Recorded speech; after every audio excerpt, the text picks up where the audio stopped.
Cześć, nazywam się Radek Orszewski i zapraszam Was na podcast Kanban przy kawie.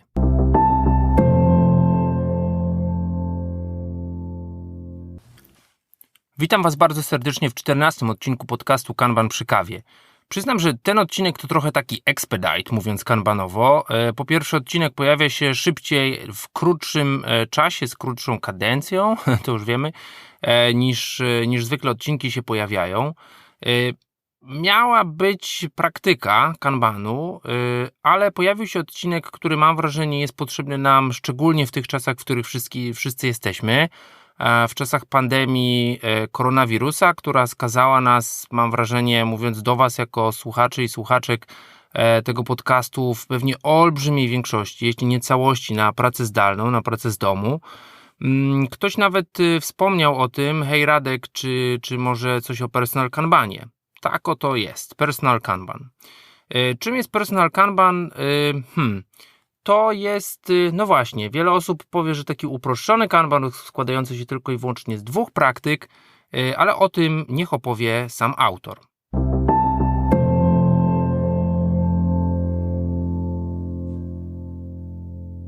Welcome everyone. I have a pleasure to introduce you to my guest today. Maybe you want to introduce by yourself. Okay. Well, so I'm Jim Benson. I guess I'm best known for being the creator of Personal Kanban and author of the book with Tony Ann DiMaria, and created Lean Coffee with my colleague Jeremy Lightsmith. And generally, we focus on tools to help knowledge workers make sense of their work quickly and effectively. And sometimes those tools are a little counterintuitive. My background originally was in civil engineering. So I used to manage giant projects like subways and freeways, the construction of them from scratch, design and construction of them. And we managed those projects usually with distributed teams, actually always with distributed teams because we had hundreds of people. With no internet, because this was the early 90s. So it was fax machines and phones. So distributed teams is also a lot of what our work has been with is, how do we build cultures of people made up of individuals that can get together and do good work? Okay, so distributed teams and also projects happening, like I guess in everywhere else, but not the office, right? So that's something right. different than IT today, yeah? Yes, okay. Yeah, it's very rare that you build a subway in the office. Exactly. Okay, I approach you with the invitation because, like you said, you're probably, for audience of this podcast, mostly known through Personal Kanban. As we just discussed a moment before the recording, also visited one of the biggest agile conferences in Poland some years ago. What are the roots of it? If we could start with it, like where does the Personal Kanban come from? So years and years ago. Just down the street from my house, there is a little pub called Milady's Pub. And every Thursday, my colleague David Anderson and I would get together and we would talk about how difficult it was to get teams to do agile things. And at one point in that bar over scotch, we drew on the back of a napkin the first rudimentary Kanban. What would happen if we had, we were able to see the work and we saw how it moved and we could talk about it in real time. At the time, David was working at Microsoft and I had my own software company. And my background is in psychology. So I usually think about the individual doing individual work. David's background has always been in large organizations. So David went and deployed our ideas in a large organizational context. And I went and deployed it in a context that was still with teams and organizations, but was focused on the individual. And so both Kanbans were basically born on the same day by the same people. And that's the initial origin story of Personal Kanban. We had been doing kind of our stuff, and David had been doing his stuff. At one point, we started my company, Modus Cooperandi, together. David later left and did David J. Anderson and Associates, and I did our stuff. And that's the Kanban, both Kanban stories in a nutshell there. Okay, that's really interesting. I think I'm going to ask you about the address of this place. of this special little bar, yes. Yeah. On Dravis Street in Seattle. Okay. Great. So as you just explained, because of your interest or your background, you took more turn for the individuals and like how to deal with it personally with overwhelming work. And if we could summarize the personal Kanban, please don't take it in a simplistic way, but people say it is a kind of simplified Kanban. So there are just two practices, right? Visualization and limiting WIP. I would say, well, only, try achieving that.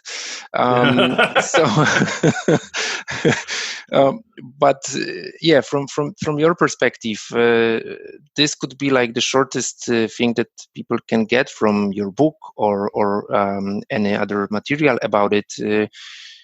Why and how to do it from your perspective? So why only 2 rules? There is a definite psychological reason for that.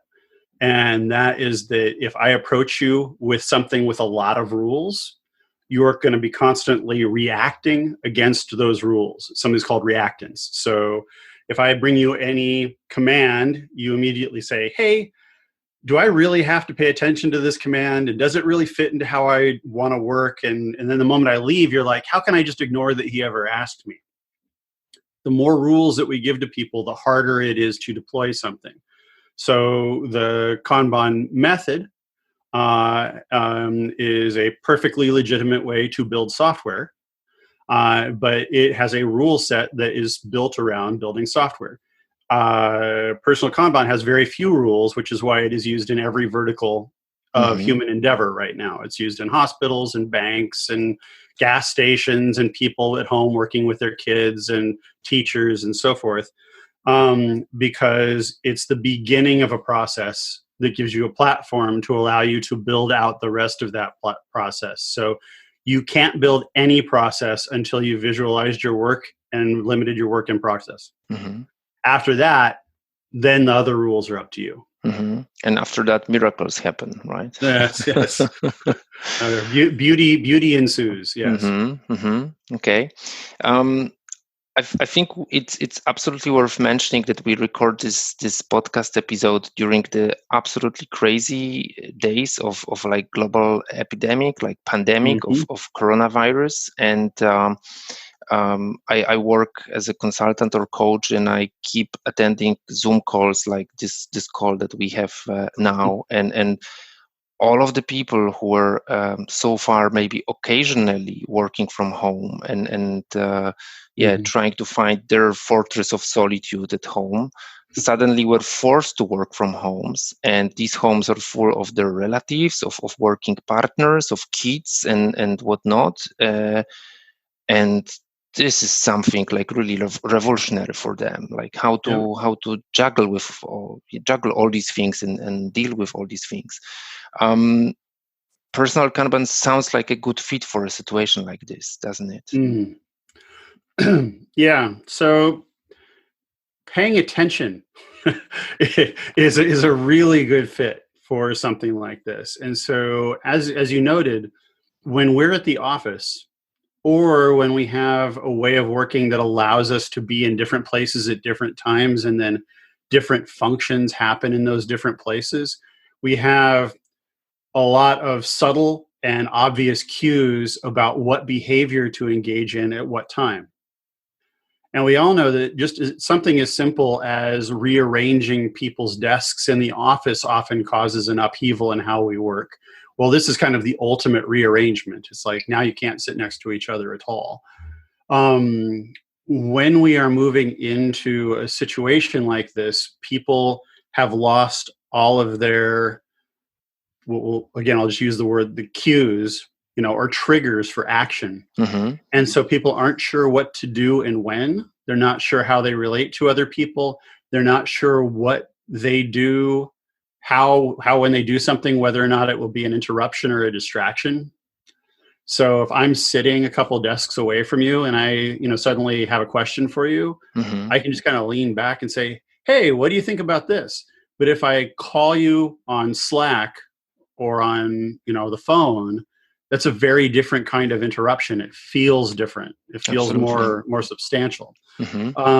So everybody's trying to figure out how this new social setting works. So Personal Kanban comes into that, where you can start to say, okay, here's the work that we all have to do. Ordinarily, we would get 10 or 15 things done in a week.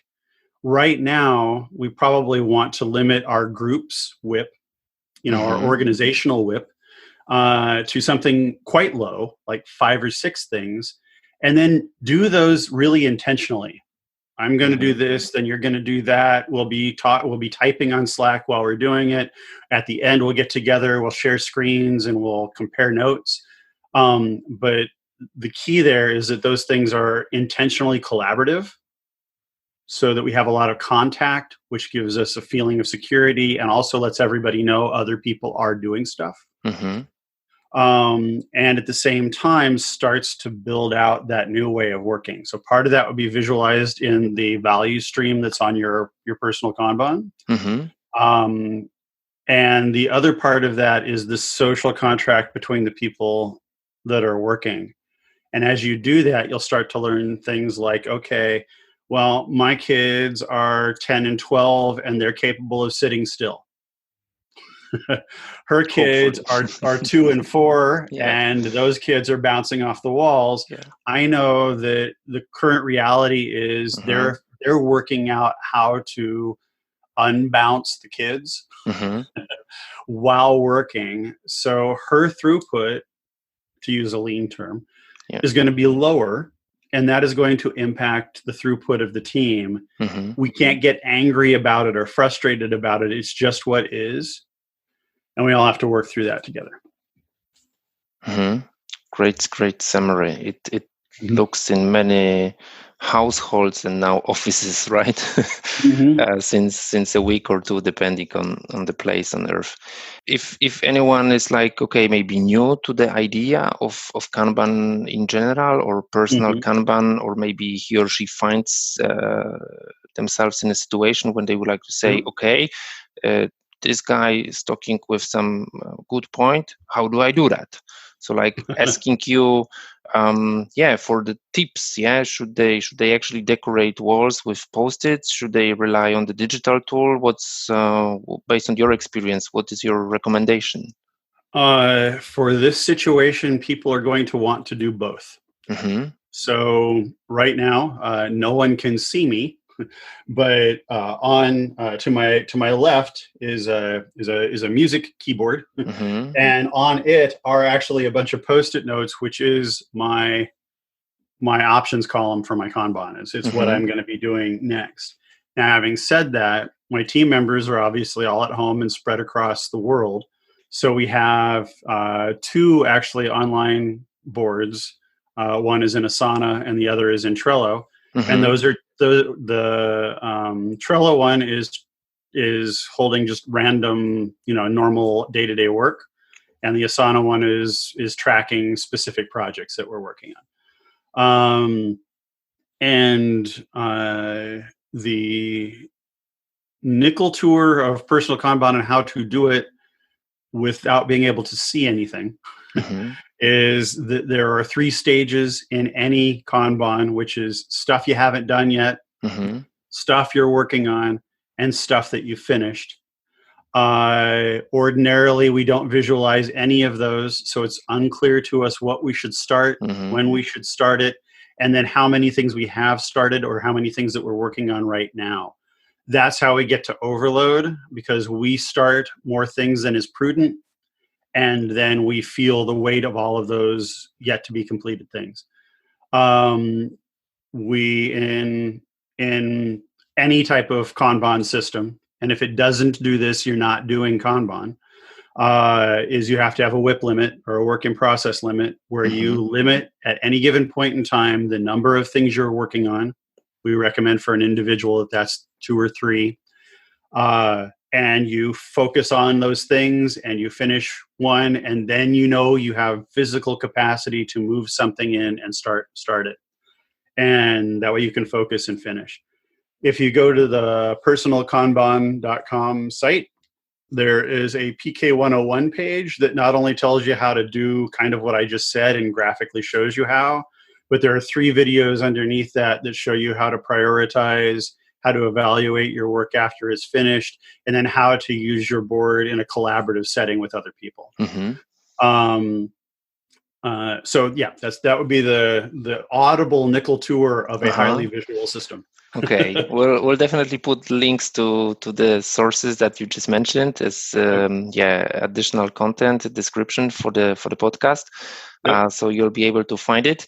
I believe you're perfectly right with having both, like the physical, tangible post-its next to you. I actually have on my door, which is like very next to me, 4 columns. So I have extra column which is called delegated, because many of the things are like the one that I have, let's just say, completed from my part, right? But they are not completed as the work items, right? So like I delegate it to somebody else for approval, feedback, whatever, before it's done. So that's like a hint from me. But yeah, you're right. Probably a mixture of digital and physical tools as well.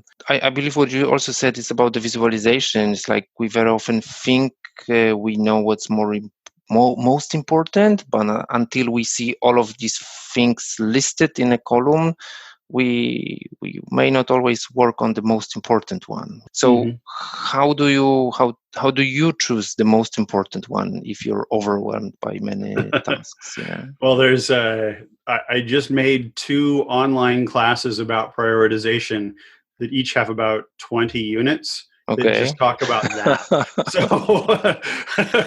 So the short form of this is if I can try and come up with one on the fly here. Yeah. Number 1, when you visualize your options, the things that you could be doing, you externalize them, so you get them out of your head.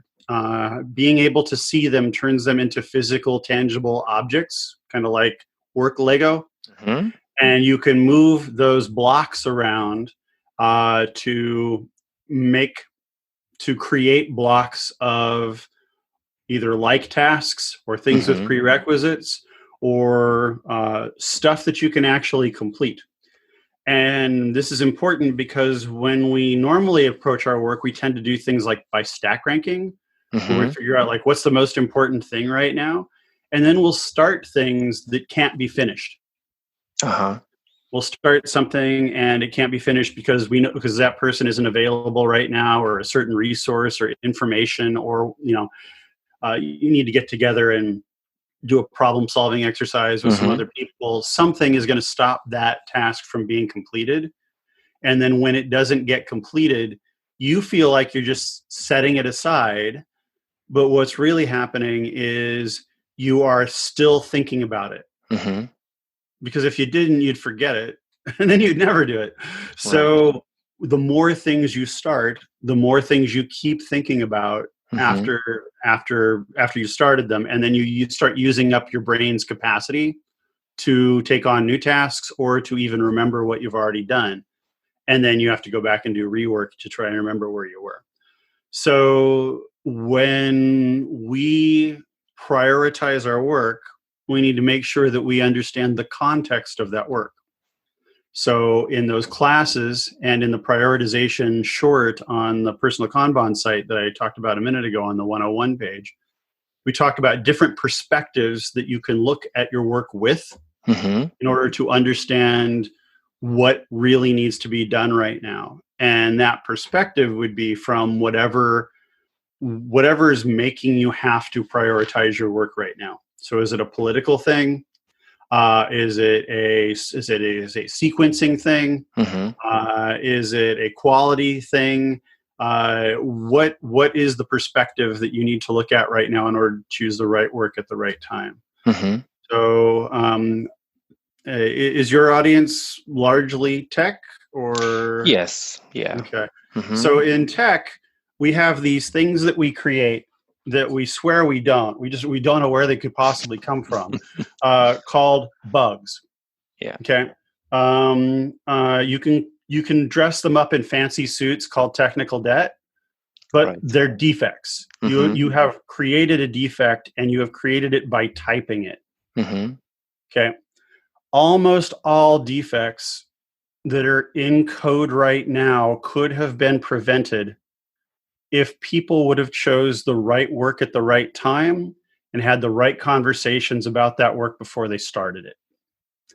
So when selecting upcoming work, we don't want to just think about, architecturally, this is the thing that comes next. We want to think about what of those things up on the board that we have right now, what of those 25 user stories that are up there right now, Mm-hmm. or features, which ones scare us the most? Like when I look at it, am I like, hey, that's a good, not that one. That's that. No, when that one comes, I'm just going to kind of duck. I'll be in the restroom at that point. Yeah. Those are the ones that generally sink the project. Mm-hmm. So when I pick work, when I'm managing a software team, we will prioritize by unknowns, Mm-hmm. not by t-shirt sizes or Fibonacci scales or things like that, Right. but just what of these things do I not know? Mm-hmm. And those are the ones that I will hit first. So that's just an example. So for my personal work, that's probably not what I'm going to do. Mm-hmm. So there's over to my right, there's a board which is projects for this year that need to happen to make this house a better place to live. Mm-hmm. Those are being pulled based on when money shows up or important factor.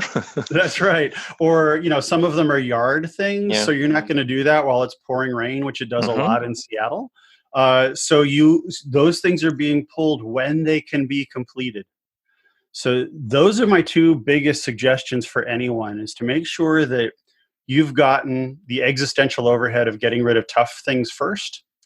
And then the second thing is understand that you're pulling things to complete them. You're not pulling things to start them.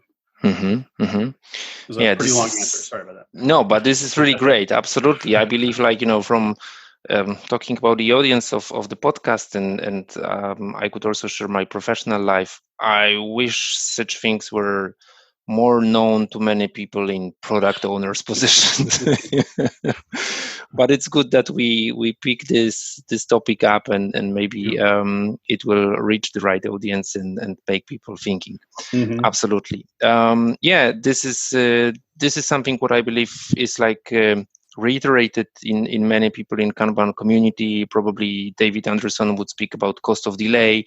I heard from Andrew Carmichael, who was our guest some episodes back, don't start things that you don't have chances to complete. Yeah, because this is increasing whip, and then I, in my very daily job, keep hearing do we count the blocked items to the whip or not? I mean, why wouldn't you? But but it's very counterintuitive. Yeah. So that's a different story. So for blocked items, for me, there's going to be two kinds of blocked items.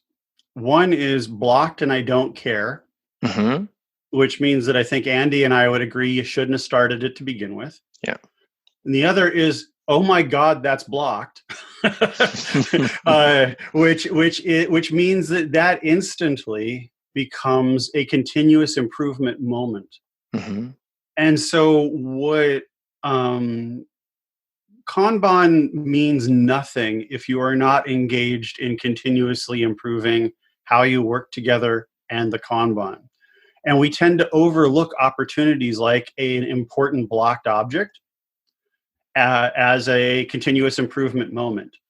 So if that blocker is holding up considerable value, that is actually that immediately becomes, in David's terms, an expedite. Mm-hmm.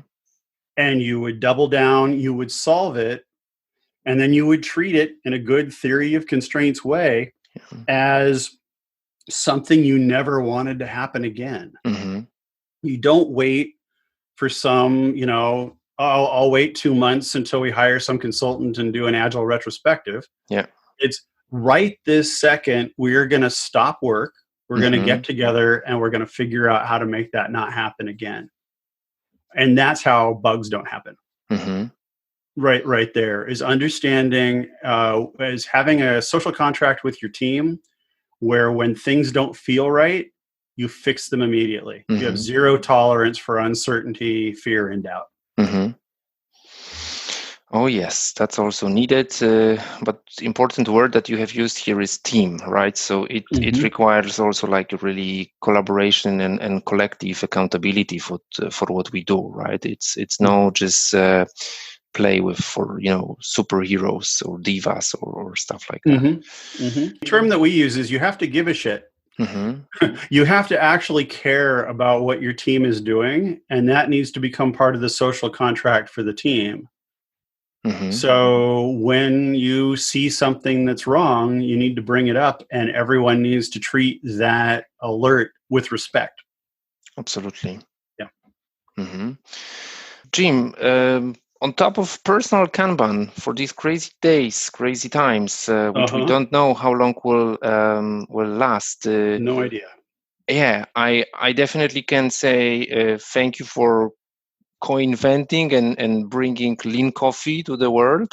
This is a great formula for thank you for arranging bigger groups, trying to find consensus on what to talk about.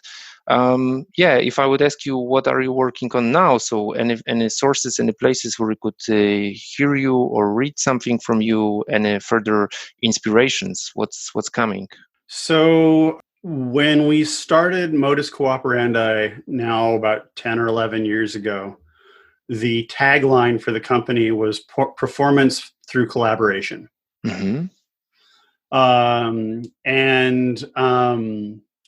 Everything that I have ever worked on has been focused on getting professionals to collaborate and getting professionals to recognize that they need to respect each other.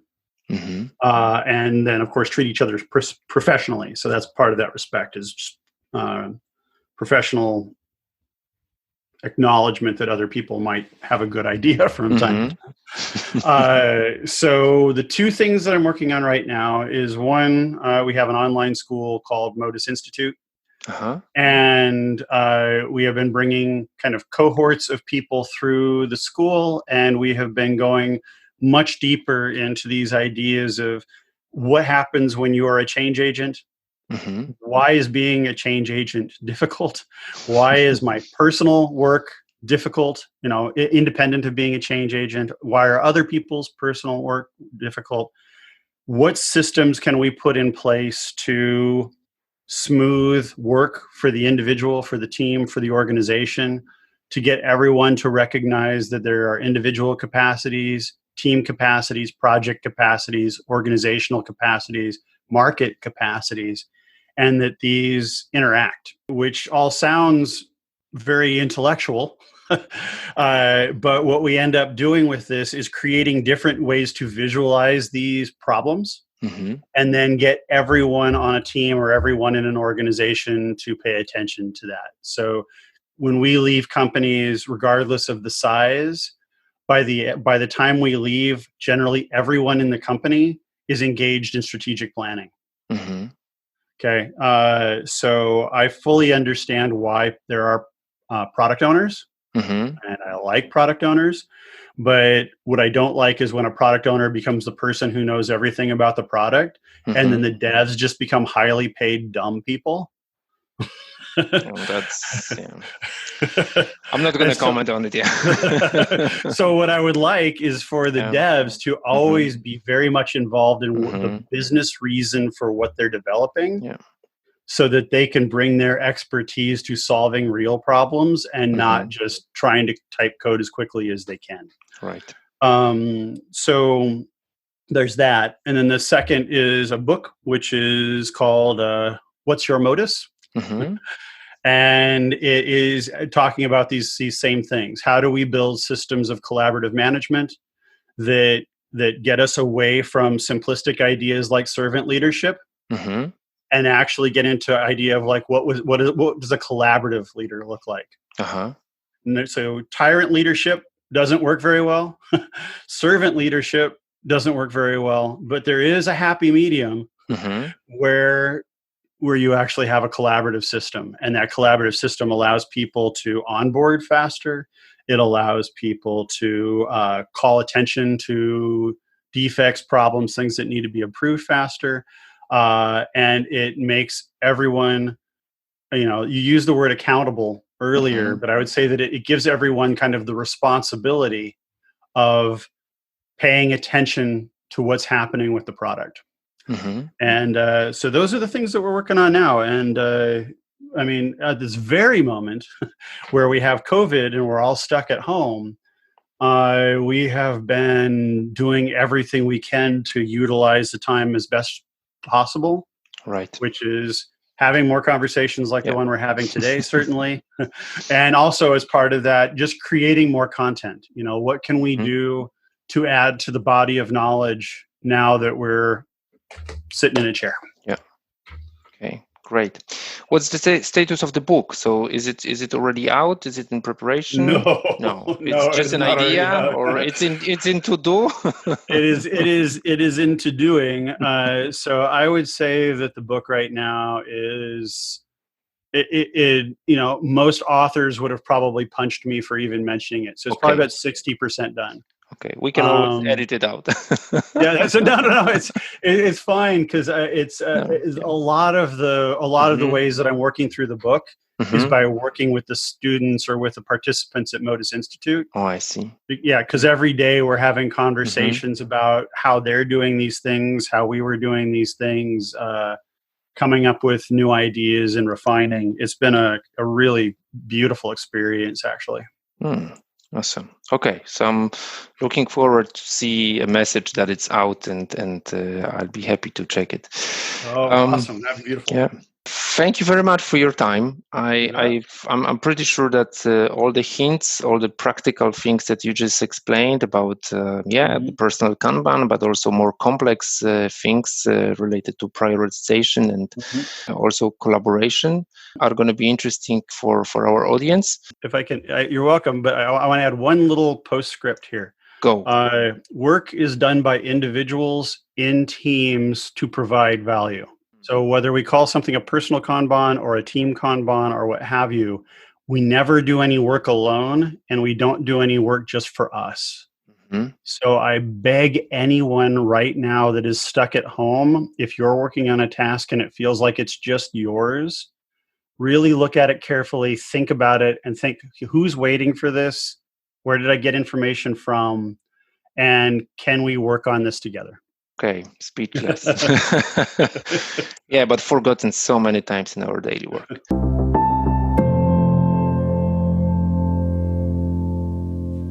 Rozmowę z Jimem o wywiadzie do tego podcastu zacząłem jeszcze głęboko w roku 2019, ale no właśnie, sytuacja, w której się znaleźliśmy, sytuacja z wielozadaniowości, nie tylko i wyłącznie zawodowej, ale tej domowej, tej rodzicielskiej, tej partnerskiej i zawodowej, izolacja, bardzo często w miejscu, w którym czasami może dorywczo pracowaliśmy, ale teraz nasze dzieci muszą się uczyć, nasz partner też odbywa rozmowę konferencyjną z drugą w drugiej firmie, która mieści się w tej samej przestrzeni. Część z nas być może już wcześniej miała taki, no nie bójmy się dzisiaj tego słowa powiedzieć, luksus wyizolowanego biura domowego, ale niestety olbrzymia część z nas znalazła się w takiej sytuacji, w której zostaliśmy po prostu zmuszeni do tego, żeby z dnia na dzień wyjść z laptopem z pracy i zacząć pracować bez swojego ulubionego monitora, bez swojej ulubionej myszki, a przede wszystkim bez możliwości pójścia na taką prawdziwą fizyczną kawę. W końcu jest to podcast Kanban przy kawie, z kolegą czy koleżanką, czy całym zespołem, żeby o czymś porozmawiać. staliśmy się z jednej strony oczywiście orędownikami wielu rozwiązań, takich jak, nie wiem, Zoom czy Miro, które pewnie teraz rzeczywiście mają swój złoty okres, ale z drugiej strony ja po kilku tygodniach już takiej pracy widzę to u siebie i słyszę to od innych. Dotąd robiłem wszystko w 6 godzin, teraz siedzę przed komputerem 11. No właśnie, być może są wśród was tacy, którzy powiedzą no big deal, od zawsze pracuję zdalnie. Może to nie ma aż nawet takiego wpływu, ale wydaje mi się, że nawet to, że pracujemy wszyscy zdalnie, a to, że musimy pracować w izolacji i z bardzo wieloma innymi rozproszeniami, innymi obowiązkami, z których nie możemy zrezygnować, to jest czas, w którym Personal Kanban szalenie pomaga. Pomaga w opanowaniu tego przytłoczenia pracą, pomaga w opanowaniu wielozadaniowości, pomaga w rozładowaniu nawet jakiegoś takiego poczucia nerwowości, może nawet prowadzących do jakichś poważniejszych stanów przewlekłych, no nie zdrowia psychicznego, albo tu nie tego dobrostanu, tylko właśnie ciągłego napięcia. Jeszcze taka anegdota, która mi się narzuca, to jest to, że zaczęliśmy od kilku tygodni mówić home office. Co to jest ten home office? Ten home office to jest mostly home. To jest w zasadzie nasz dom. To jest takie miejsce, do którego przychodziliśmy wypoczywać z jakiegoś innego miejsca pracy. Mieliśmy tą swobodę, że mogliśmy pójść popracować z kawiarni, albo z jakiegoś coworkingu, albo nie wiem, z przestrzeni wokół restauracji w IKEA. Ja czasami nawet tam pracuję, ale teraz się nie da. No właśnie, jak z tym wszystkim sobie radzić? Jimem Bensonem, mój gość dzisiejszy, to jest człowiek, który, no tak jak opowiada, ponad 10 lat przepracował, skupiając się właśnie na tym aspekcie ludzkim, właśnie tym aspekcie tej zespołowości.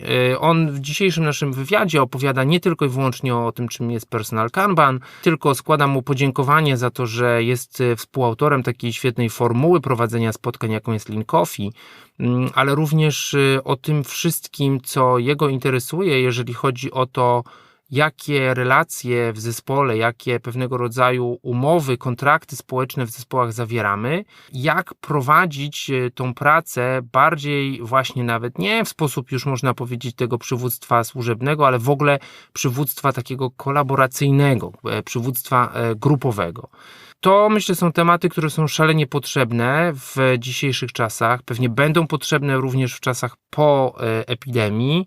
Natomiast Personal Kanban, ta wizualizacja tej pracy, to, że zaczynamy nie od kartki papieru, na której wypisujemy listę rzeczy, ona jest już zafiksowana, nie możemy jej przesunąć, możemy tylko coś wykreślić, ale to, że widzimy i odczuwamy tą psychologiczną ulgę polegającą na tym, że zaczynaliśmy z tyloma karteczkami po lewej, a kończymy z tyloma karteczkami po prawej, nawet jeśli ta liczba kartek nie będzie równa, to i tak możemy sobie powiedzieć oto co zrobiłam, oto co zrobiłem. Praca może trwa dłużej, może wymaga ode mnie większej ilości telefonów, większej ilości konferencji, większej ilości, nie wiem, pisania.